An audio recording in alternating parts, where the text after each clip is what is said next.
There are two currents that we must name when it comes to discerning our relationships: resonance and alignment. Resonance is the spark, the flutter, the undeniable hum that stirs your body alive. It is the sense of this feels right, or I just get this person without explaining. And alignment is the root, the steady ground beneath the spark, the covenant that sustains when emotions shift.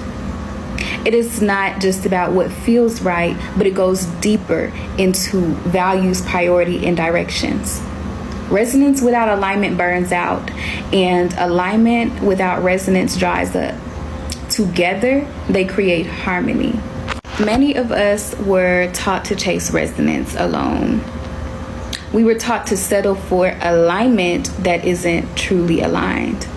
But the soil teaches us that both are necessary. Both are teachers.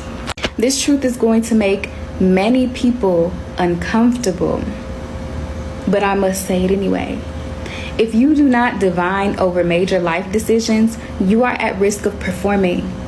Even if it feels right, even if it looks good, you are leaving yourself vulnerable to illusion. You are leaving your choices to chance, to impulse, and to the surface charm of things that glitter but do not sustain.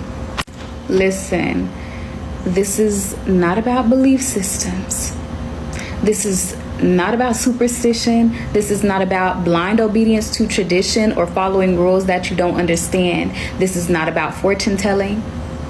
This is not witchcraft. This is not consulting demonic entities. These are lies that were deliberately told. These were born from colonization, religious control, and cultural erasure. Systems that feared anything that gave people direct access to their own power and wisdom. They rebranded indigenous and ancestral practices as evil to sever you from your intuition, your lineage, and your authority, so that you would have to rely on external permission instead of your own knowing. Divination does not involve consulting an external authority. Even when you sit with the Iya or Baba and you offer a monetary exchange for their time and skill, the insight does not come from them. The practitioner is a medium, a vessel, and a translator.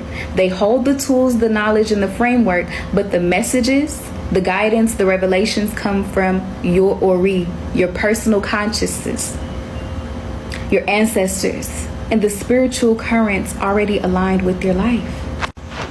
Paying a practitioner does not mean you are surrendering authority. It is not someone else deciding your life for you. It means that you are honoring the container, the tradition, and the energy of the practice. The power and the decision making always remain with you. No one can take your free will. You are not paying someone to guess well. You are not being told what to do. You are being shown what already exists, what your own soul already agreed to, and what your path requires. It is a sacred technology that reflects back to you what your Ori, your ancestors, and your spirit already knows. It illuminates your contracts, your covenants, and the currents of your energy so that you can make choices with clarity and alignment and full integrity. I must say that Ifa divination is what I'm referring to, and it is a completely different technology from tarot readings. With the tarot reading, you may very well be paying someone to guess well. You may be paying someone to tell you what you want to hear. You may be paying someone to interpret possibilities or potential, but the difference lies in the fact that tarot readers cannot connect to your deeper contracts or to your Ori. Tarot, while powerful in its own context, operates differently. It can offer reflection, guidance, or insight, but it does not carry the ancestral technology, the cosmic patterning, or the covenantal clarity that Ifa provides. Ifa divination is not a guessing game. It is remembrance, not being told.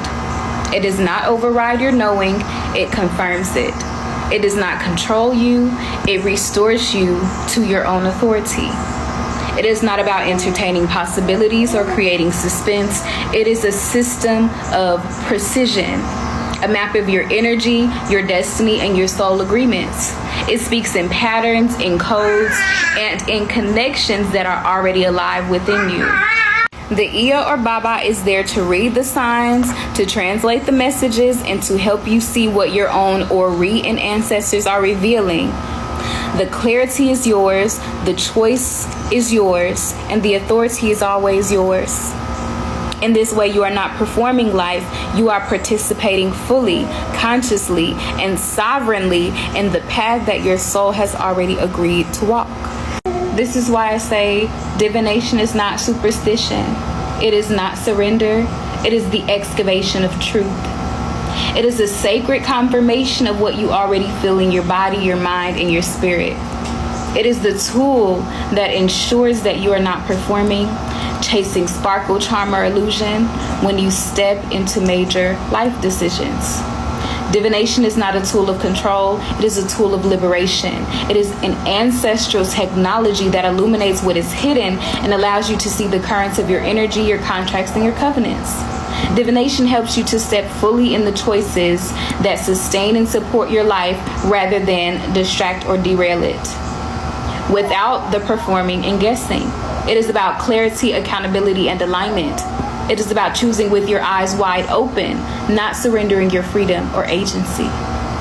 Now listen, I would not recommend you go get a divination every single time you feel like someone resonates with you, or to see if every little decision in life is alignment with your destiny.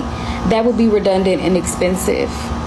This is why you have to train yourself to feel the difference between resonance and alignment in your body, in your mind, and in your spirit. I cannot tell you how it's supposed to feel for you. You must learn through your own experience. You must feel it out. It is not something that can be talked about or coached through, but something that must be lived. This is the beauty of making mistakes and integrating those lessons and moving forward. Training yourself to feel both is a practice. It requires attention, patience, and honesty. You must learn to pause before rushing into someone else's energy, to notice where the spark excites but the root wobbles, and where the ground is steady but the spark is absent.